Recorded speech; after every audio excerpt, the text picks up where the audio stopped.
진정한 실세가 있다면 신실세로 등장을 했던 박채윤 씨가 공판에서 했던 증언이 최순실 씨와 아주 비교적 대비가 되는 증언들이 있습니다. 박 전 대통령 지금 침실에서 단둘이 이야기한 적도 있는데 내밀했던 가족사, 특히 아버지 박정희 전 대통령 시해 얘기를 하면서 울었던 부분들, 그리고 부모님을 여인 뒤에 나타났던 아픔들, 그리고 내적인 장애를 함께 공유했다고 오늘 박 전 대통령 옹호에 들어갔던데요. 그러니까 참 비선 실세 1이 있다면 2가 아마 제가 볼 때는 박채윤 씨가 아닌가 싶어요. 네. 특히 이제 박 전 대통령의 침실까지 왔다 갔다 했다는 것, 그 내밀한 이야기까지 했다는 것 자체는 보면 박 전 대통령이 그동안 많은 마음의 문을 많이 열었다는 이야기고 네. 사실 이렇게 연 사람이 거의 없습니다. 그러니까 최순실 씨 이외에는.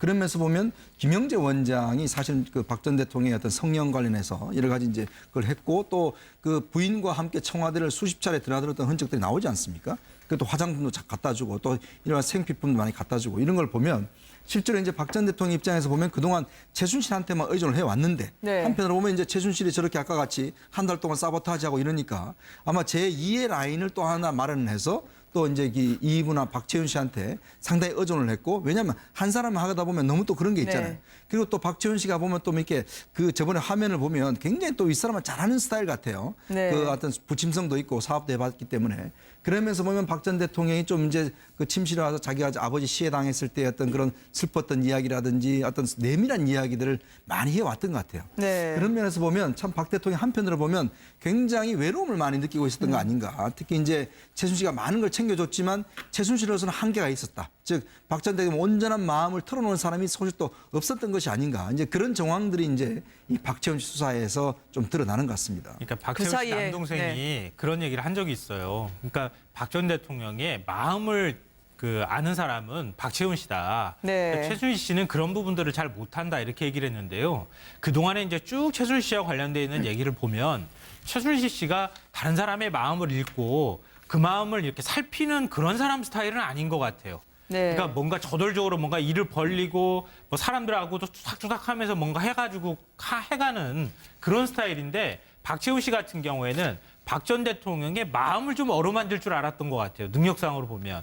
지금 이제 침실 이야기도 나오지만 박채훈 씨가 그런 박 전 대통령의 마음의 어떤 심리적인 부분까지 위로를 주는 이런 관계였다. 네. 그게 이제 결국은 김영재 원장과 관련돼 있는 특혜 문제라든가 박채훈 씨 사업과 관련돼서 특혜 문제나 이런 것들까지 연결이 되는 것 같습니다. 네. 똑같은 삼남매여서 박채윤 씨를 부러워하고 그리고 박 전 대통령 시해를 이야기하면서 울었다. 오늘 주로 박채윤 씨가 자신의 변호인 앞에서 증언했던 내용을 저희가 듣고 있습니다. 이와 상대적으로 최순실 씨의 일명 막장 자살극도 오늘 드러났네요. 귀국하느니 나는 약 먹고 죽는다. 다들 다 잘 있어라라는 말을 남겼었다고요. 참 장시호 웃지도 씨한테- 못하고 슬픕니다. 네. 장시호 씨한테 그런 얘기를 전했다는 거죠. 난 특검 출석 못한다. 네. 차라리 약 먹고 죽는 게 낫다. 이게 저 얘기가 나온 게 또 이 과정에 박 전 대통령과 최순실 씨 사이에 무슨 일이 있었던지는 모르겠는데 뭐 윤 전 추행정관도 그렇고 박 전 대통령도 그렇고 주변에 있는 사람들이 최순실 씨 전화를 안 받아줬다는 겁니다. 네. 하도 연락이 안 되니까 답답해서 장시호 씨한테 저런 얘기를 했고 장시호 씨가 이제 놀래서 그러면 이거는 그대로 둘 수 없지 않겠느냐라고 해서 이 엄마인 최순득 씨에게 얘기를 했다라는 거예요. 네. 최순실 씨가 몇 년 동안 이게 전혀 한번 뭐 박 전 대통령과 직접 통한 적도 없었는데 윤 전 행정관에게 연락을 해서 결국에는 박 전 대통령이 어떻게든 뭐 이런 상황이 됐다라는 것을 안타까워하면서 그래도 최순실에게 들어와야 이 문제가 해결되지 않겠느냐라는 얘기를 했고 결국 그 말을 아마 최순실 씨 같은 경우는 박 전 대통령이 들어오면 해결을 해줄 것으로 좀 기대를 했던 모양입니다. 그래서 네. 아마 나흘인가 뒤에 바로 급격하게 귀국을 했죠. 아니 근데 자살 생각한다는 분이 삶에 대한 집착 참 집요하고 치밀해요. 외국 비행기 타고 또 경유해서 들어가겠다고 자신의 노선을 구체적으로 이거는 얘기하고요. 통화가 된 다음에 네. 이제 박 전 대통령이 그 들어와도 된다. 괜찮다. 내가 봐줄게. 뭐 이런 식의 어떤 메시지가 간 거예요. 최순실 씨한테. 네. 그리고 난 다음에 최순실 씨가 귀국을 할 때 이제 외국 쪽으로 경유까지 해서 이제 들어오는 과정이 있는 건데요. 그러니까 방금 전에 이제 그 최순득 씨하고 네. 최순실 씨가 대신 이제 통화를 해줬다고 하는 날짜가 최순실 씨가 귀국하기 나흘 전 얘기입니다. 그렇죠. 그러니까 그 전에는 박 전 대통령하고 최순실 씨가 차명폰으로 573차례에 걸쳐서 통화를 했다고 하는 사실이 드러난 바가 있지 않습니까? 근데 그렇게 통화를 많이 하다가 결국 태블릿 PC가 터지고 난 다음에 굉장히 다들 놀랬던 거죠. 독일에 있는 최순실 씨가 이제 다 끝났다. 네. 이러면서 지금 뭐 어떻게 하는 우리 녹취록 공개됐던 것처럼 그런 일들을 벌이면서 본인이 굉장히 당황하면서 박 전 대통령하고 통화하기를 바랬는데 이미 그때는 검찰 수사가 들어가는 상황이었거든요. 그러니까 박 전 대통령 측에서 최순실 씨하고 연락을 하면 이거 뭔가 잘못될 것이다 판단을 하고 최순실 씨 쪽에서 연락이 오는 걸 끊어버린 거죠. 그러니까 다급해진 최순실 씨가 어떻게 해서든 박 전 대통령의 메시지나 뭔가 의견을 듣고자 하는 마음에서 최순득 씨까지 연락을 해가지고 그리고 난 다음에 박 전 대통령의 메시지를 듣고 그리고 이제 결국은 귀국행 비행기를 타게 된 거죠. 네. 그러니까 저는 이 상황을 보면 지금 이제 박 전 대통령이 아마 이제 들어오면 해결이 될 것이다라는 메시지를 줬다는 것은 네. 이게 이제 검찰의 수사를 하고 있지 않습니까? 그렇죠. 자, 그럼 검찰을 관장하는 사람이 누굽니까? 바로 우병우 민정수석이거든요. 네. 그러니까 우병우 민정수석을 통해서 미리 사전에 손을 썼고 또 그러면서 최순실 씨가 와서 33시간 동안 검찰에 출석을 안 했잖아요. 그리고 그때 당시에 돈을 다 빼고 뭐 했지 않습니까? 이런 정황을 보면 우병우 수석이 이 사건의 어떤 문제에 굉장히 적극적으로 개입했다는 흔적이고 또 오늘 나온 이야기지만 이임순 순천향대 교수 같은 경우에 이분이 이제 대부분 사실은 비선 실세로서 모든 인사도 추천하고 뭐 해왔다는 게 이제 나왔지 네. 않습니까? 근데 이임순 이 교수가 실제 우병우 수석하고 굉장히 많은 통화를 합니다. 그렇죠. 그러면서 최순실 같은 이야기 자체를 보면 사실 두 사람이서 뭐 어떤 장모 건강 때문에 통화를 했다고 그러는데 사위가 장모 건강 때문에 전화를 한 60번 정도 한다는 건 제가 볼 때는 좀 힘든 일 같거든요. 그러니까 분명히 어떤 인사와 관련해서 지금 보면 뭐 보건복지부 장관 이런 사람들이 전부 다 이 이임순 씨가 이제 추천을 해서 했다라는 게 이제 드러나고 있거든요. 네. 그런 상황을 보면 우병우 민정수석이 과연 최순실을 몰랐느냐. 이거는 좀 말이 안 되는 정황이란 거죠. 자, 이런 상황을 종합해 보면 결국은 우병우 민정수석이 사태의 뒷수습까지도 했기 때문에 끝까지 박근혜 전 대통령 우병우 수석을 내몰지 못하고 붙어뒀던 그런 이유가 아닌가 저는 생각합니다. 네.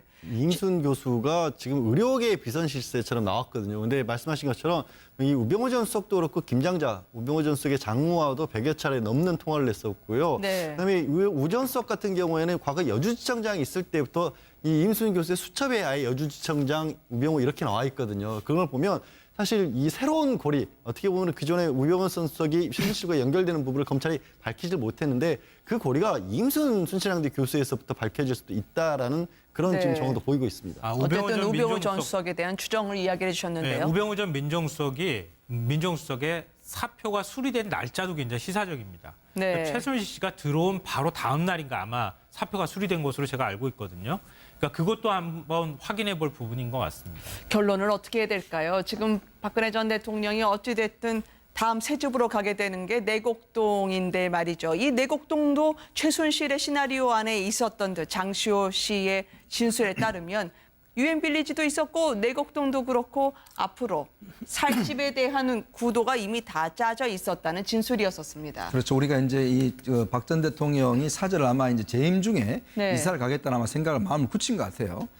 왜냐하면 그 옆집 또 초등학교고 시끄럽고 하기 때문에 그래서 그 집 자체를 최순실씨가 다 알아봤다는 겁니다. 그러니까 장시호한테 유엔 빌리지 어떻게 했냐는 걸 물어봤다는 거예요. 유엔 빌리라 한다면 지금 우리나라 뭐 대표적인 부천 아니겠습니까? 거기 1950년부터 조성이 돼서 주로 경제계 인사들과 연예인들이 주로 많이 삽니다. 네. 주로 빌라가 많고요. 그 집값도 뭐 굉장히 비싸죠. 뭐 50억까지 하는 집도 가는데 그걸 알아봐달라 했는데 그때 이제 김종 차관이 아유 거기 가면 안 됩니다. 거기 시끄럽고 도저히 옆집하고도 이게 보안이 유지가 안 됩니다 해서 이제 포기를 했다는 건데 나중에 장시호가 그 어떤 리스트를 한번 보니까 네. 그 집에 현재 지금 이사 갔던 내곡동 집과 비슷한 그 사진이 있었다는 걸 기억을 해냈어요. 그러니까 그런 걸 보면 이미 저 내곡동 집도 이미 최순실이 있을 때 그때 이미 그 하나의 그 원오브댐 중에서 한 개를 선택을 해서 봐뒀던 것이 아닌가. 즉 삼성동과 내곡동의 이사 프로젝트도 박 전 대통령이 그냥 한 게 아니고 네. 이미 예전에 최순실 씨가 다 만들어 놓았던 그것을 실행에 옮긴 것이 아닌가. 이제 그런 의혹들이 지금 밀고 있는 것입니다. 최순실의 부동산 감각을 알아볼 수 있는 대목인가요? 막판에 최순실 씨는 결국 평정을 잃었던 것 같습니다. 장시호 씨하고 버럭 소리를 지르면서 법정 싸움을 벌였다고 하던데요. 삼성동에 숨겨뒀던 것으로 추정되는 10억 원도 큰 돈이 아니다 하고 자신은 영재센터 직원들 거의 본 적 없다고 하다가 손바닥 하늘 논쟁까지 갔다고요. 그렇습니다. 이게 그 얘기 어떤 얘기냐면 이제 장시호 씨가 10억 원을 얘기를 하니까 최순실 씨 얘기하니까 그게 어떻게 큰 돈이 아니냐라고 장시호 씨가 반박을 했었고 아니 그 돈 자체가 아예 그러니까 자기가 이제 그 하남에 투자했던 거 있지 않습니까? 네. 그거 그 땅값이 올라가는 부분에 있어서도 인위적인 조작이 있었다는 의혹도 지금 있긴 합니다만 그 돈 별거 아닌 돈처럼 얘기를 하니까 장시호 씨가 어떻게 15억이 큰 돈이 아니냐라고 얘기를 했고 영재센터와 관련해서도 전혀 본인은 한 번 정도밖에 관여를 안 했었고 뭐 그냥 전부 다 그 장시호 씨가 운영을 했다 이렇게 얘기를 했는데 영재센터도 여러 번 왔었고 사실상 결제도 하지 않았느냐라고 장시호 씨가 반박을 했고요. 네. 그런 말이 오가는 가운데서 최순실 씨가 아니 정말 해도 너무한다. 무슨 없는 말을 이렇게 다 지어내느냐라고 하니까 이제 장시호 씨가 손바닥으로 하늘을 가리려 하느냐 그만하라. 그랬더니 최순실 씨가 내 손바닥으로 어떻게 무슨 하늘을 가리겠냐라는 식의 네. 그런 공방 아닌 공방을 주고받았다고 합니다. 그러니까 우리가 지금 여기에서 알 수 있는 거는요. 최순실 씨하고 박 전 대통령의 어떤 경제 공동체와 관련된 굉장히 유력한 진술이나 이런 거를 장시호 네. 씨가 사실은 해줬다는 얘기를 우리가 확인할 수가 있는 것 같아요. 그러니까 이게 아주 밀접하고 결국 내 주머니에 있는 것이 곧 내 돈이라고 네. 얘기할 수 있을 만한 상황이 된다는 게 지금 다 드러나고 있는 거 아닙니까? 왜 그 최순실 씨가 집이 없는 사람도 아니고 자기 집에도 금고가 있다고 하는데 뭐하러 박 전 대통령 집 2층에다 갖다가 10억 원을 넣어놓겠습니까? 그게 말이 안 되잖아요. 네. 그러니까 남의 집에다가 왜 10억 원을 넣어놓고 난 다음에 거기서 또 마음대로 또 꺼내실 수 있다고 하는 것도 이해할 수 없는 것이고요. 박 전 대통령 내곡동 사저를 만약에 최순실 씨가 그 장시호 씨랑 구속되기 전에 미리 이제 사전에 본 거겠죠. 그 안에 리스트에 있었다고 하는 것도 결국 최순실 씨가 박 전 대통령 집을 물색하러 다녔던 것도 결국 삼성동 자택으로 옮길 때 임선희 씨가 계약했다고 하는 거랑 뭐가 다릅니까? 똑같은 얘기잖아요. 그러니까 박 전 대통령하고 최순실 씨가 경제공동체라고 하는 유력한 정황 증거가 이런 데서도 다 발견이 되는 것 같습니다. 근데 그냥 경제 공동체가 아니라 네. 지금 여러 가지 그 드러나고 있지만 그냥 한 식구였습니다. 한 식구. 네. 예를 들면은 이 박정희 대통령이 서가하고 나서 청와대에서 나와서부터는 한 식구처럼 살으니까 당연히 경제 공동체가 될 수밖에 없고 그리고 네. 다들 알지만 박근혜 전 대통령 자기 혼자 힘으로 뭐 하나라도 제대로 할 수 있는 게 없었다. 네. 그러니까 그 부분들을 갖다가 이 최태민, 최순실 일가가 다 그것을 갖다가 보살피고 다 했던 거죠. 그렇기 때문에 이거는 뭐 제가 볼 때는 경제 공동체 뭐 이런 걸 떠나서 한 식구로서 생활을 했고 그리고 뭐 이렇게 이 경제적인 측면에서는 주로 이 최순실 일가가 중심이 돼서 그거를 꾸려왔다, 운영해왔다. 네. 이래 볼 수가 있겠습니다. 지금 박채윤 씨 진술에 따르면 공판이 진행되고 있는데요. 계속 자신의 자녀들 고통받은 점 흐느끼느라고 이어가지 못하고 있다고 합니다. 박 전 대통령이 어떻게 지내고 있는지 지금 옥중 생활을 가늠할 수 있는 대목으로 과거에 부모님을 여의고 위가 안 좋아져서 많이 드시지 못한다라는 그런 박 전 대통령과 네. 혼자 둘이 나눌 수밖에 없었던 이야기들을 털어놓고 있다고 하더라고요. 그렇죠. 지금 이제 박 전 대통령의 건강 상태가 어떤가는 조금 양론이 갈리고 있어요. 네. 지금 한쪽에서 나오는 이야기는 지금 아마 밥을 제대로 못 먹어서 굉장히 수척해 있고 아마 이제 그 재판정에 나타나면 다들 깜짝 놀랄 것이다라고 이야기하는 분인 반면에 또 네. 한편에서는 뭐 그래도 잘 적응하고 있다라고 이제 하는 측면이 있거든요. 그러니까 박 전 대통령 아시다시피 이제 그 밥을 꼭 혼자 드십니다. 네. 그 이유가 뭐냐면 이 밥을 먹는 속도가 굉장히 느리기 때문에 다른 사람과 이제 맞기 없기 때문에 왜냐하면 그게 이제 위가 기본적으로 좋지 않아서 그리고 이제 혼자 먹는 습성이 이제 오랫동안 있고 그래서 이제 주로 만찬을 하지 않습니다. 거의 네. 뭐 청와대 있을 때도 만찬 행사 거의 없고 주로 이제 오찬 행사 이런 정도만 있거든요. 그 이유가 이제 박 전 대통령 어떤 그런 먹는 것 때문에 그런데 지금 아마 이제 구치소에 있으면 굉장히 이제 이 입맛도 맞지 않고 굉장히 힘들 겁니다, 사실은. 네. 그런 거기 때문에 아마 주변에서도 굉장히 수척해 있다 이런 이야기들 있고 아마 이제 박 전 대통령 이제 재판 날짜가 5월 2일로 잡혔는데 연기 신청을 했지 않습니까? 그쵸. 아마 그렇다면 이제 아마 5월 중순쯤 넘어야 이제 그때 재판정이 나올 텐데 일단 뭐 지금 현재 매일 일단 의사가 이제 상황을 체크는 하고 있다고 합니다. 네.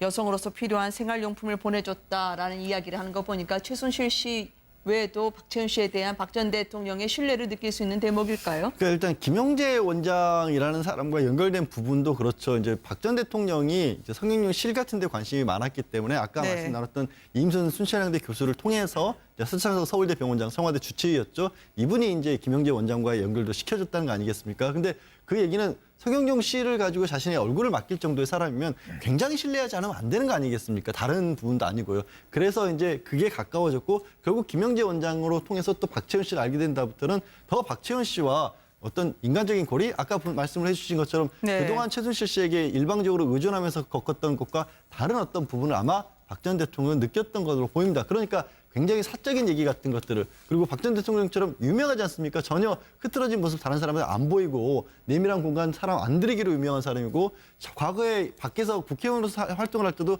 차 뒷자리도 웬만해서는 같은 동료들도 안 태웠던 분이거든요. 그런데 침실에까지 박지원 씨를 불러들였다고 한다는 것은 그만큼이나 박지원 씨와 박 전 대통령의 관계도 또 굉장히 아주 밀접한 관계였다는 것을 반증을 해주는 거죠. 그러니까 네. 그 사업을 제대로 안 해주니까 경제수석을 자르고 경질하고 이랬던 이유가 이제 조금씩 드러나는 것 같아요. 네. 그 사업 뭐 그 제이콥스니까 그 회사 자체가 이제 진출을 하는데 그걸 제대로 이제 그 서포트를 하지 않으니까 경제수석을 뭐 경질시키고 뭐 이렇게 질책을 했다는 걸 보면 네. 그만큼 그 박 전 대통령이 이제 박채윤 씨를 굉장히 그 마음속에 많이 두고 있었다. 저는 이렇게 보였습니다. 이제 결국은 김영재 원장과 관련돼 있는 특혜 문제라든가 박채원 씨 사업과 관련돼서 특혜 문제나 이런 것들까지 연결이 되는 것 같습니다. 네. 똑같은 삼남매여서 박채윤 씨를 부러워하고 그리고 박 전 대통령 시해를 이야기하면서 울었다. 오늘 주로 박채윤 씨가 자신의 변호인 앞에서 증언했던 내용을 저희가 듣고 있습니다. 이와 상대적으로 최순실 씨의 일명 막장 자살극도 오늘 드러났네요. 그러니까 귀국하느니 나는 약 먹고 죽는다. 다들 다 잘 있어라라는 말을 남겼었다고요. 장시호 참 웃지도 씨한테- 못하고 네. 슬픕니다. 네. 장시호 씨한테 그런 얘기를 전했다는 거죠. 난 특검 출석 못한다. 네. 차라리 약 먹고 죽는 게 낫다. 이게 저 얘기가 나온 게 또 이 과정에 박 전 대통령과 최순실 씨 사이에 무슨 일이 있었던지는 모르겠는데 뭐 윤 전 행정관도 그렇고 박 전 대통령도 그렇고 주변에 있는 사람들이 최순실 씨 전화를 안 받아줬다는 겁니다. 네. 하도 연락이 안 되니까 답답해서 장시호 씨한테 저런 얘기를 했고, 장시호 씨가 이제 놀래서 그러면 이거는 그대로 둘 수 없지 않겠느냐라고 해서 이 엄마인 최순득 씨에게 얘기를 했다라는 거예요. 네. 최순실 씨가 몇 년 동안 이게 전혀 한번 뭐 박 전 대통령과 직접 통화한 적도 없었는데 윤 전 행정관에게 연락을 해서 결국에는 박 전 대통령이 어떻게든 뭐 이런 상황이 됐다라는 것을 안타까워하면서 그래도 최순실에게 들어와야 이 문제. 진정한 실세가 있다면 신실세로 등장을 했던 박채윤 씨가 공판했었던 증언이 최순실 씨와 아주 비교적 대비가 되는 증언들이 있습니다. 박 전 대통령 지금 침실에서 단둘이 이야기한 적도 있는데 내밀했던 가족사, 특히 아버지 박정희 전 대통령 시해 얘기를 하면서 울었던 부분들, 그리고 부모님을 여인 뒤에 나타났던 아픔들, 그리고 내적인 장애를 함께 공유했다고 오늘 박 전 대통령 옹호에 들어갔던데요. 그러니까 참 비선 실세 1이 있다면 2가 아마 제가 볼 때는 박채윤 씨가 아닌가 싶어요. 네. 특히 이제 박 전 대통령의 침실까지 왔다 갔다 했다는 것, 그 내밀한 이야기까지 했다는 것 자체는 보면 박 전 대통령이 그동안 많은 마음의 문을 많이 열었다는 이야기고, 네. 사실 이렇게 연 사람이 거의 없습니다. 그러니까 제주시 이외에는. 그런 면에서 보면 김영재 원장이 사실 그 박 전 대통령의 어떤 성형 관련해서 여러 가지 이제 그걸 했고, 또 그 부인과 함께 청와대를 수십 차례 드나들었던 흔적들이 나오지 않습니까? 그것도 화장품도 갖다 주고 또 이런 생필품도 많이 갖다 주고 이런 걸 보면 실제로 이제 박 전 대통령 입장에서 보면 그동안 최순실한테만 의존을 해왔는데, 네. 한편으로 보면 이제 최순실이 저렇게 아까 같이 한 달 동안 사보타지하고 이러니까 아마 제2의 라인을 또 하나 마련해서 또 이제 이분아 박채윤 씨한테 상당히 의존을 했고, 왜냐하면 한 사람을 하다 보면 문제가 해결되지 않겠느냐라는 얘기를 했고, 결국 그 말을 아마 최순실 씨 같은 경우는 박 전 대통령이 들어오면 해결을 해줄 것으로 좀 기대를 했던 모양입니다. 그래서 네. 아마 나흘인가 뒤에 바로 급격하게 귀국을 했죠. 아니 근데 자살 생각한다는 분이 삶에 대한 집착 참 집요하고 치밀해요. 외국 비행기 타고 또 경유해서 들어가겠다고 자신의 노선을 구체적으로 이거는 얘기하고요. 통화가 된 다음에 네.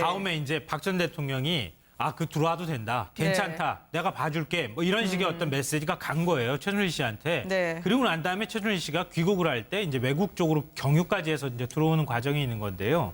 그러니까 방금 전에 이제 그 최순득 씨하고 네. 최순실 씨가 대신 이제 통화를 해줬다고 하는 날짜가 최순실 씨가 귀국하기 나흘 전 얘기입니다. 그렇죠. 그러니까 그 전에는 박 전 대통령하고 최순실 씨가 차명폰으로 573차례에 걸쳐서 통화를 했다고 하는 사실이 드러난 바가 있지 않습니까? 근데 그렇게 통화를 많이 하다가 결국 태블릿 PC가 터지고 난 다음에 굉장히 다들 놀랬던 거죠. 독일에 있는 최순실 씨가 이제 다 끝났다. 네. 이러면서 지금 뭐 어떻게 하는 우리 녹취록 공개됐던 것처럼 그런 일들을 벌이면서 본인이 굉장히 당황하면서 박 전 대통령하고 통화하기를 바랬는데 이미 그때는 검찰 수사가 들어가는 상황이었거든요. 그러니까 박 전 대통령 측에서 최순실 씨하고 연락을 하면 이거 뭔가 잘못될 것이다 판단을 하고 최순실 씨 쪽에서 연락이 오는 걸 끊어버린 거죠.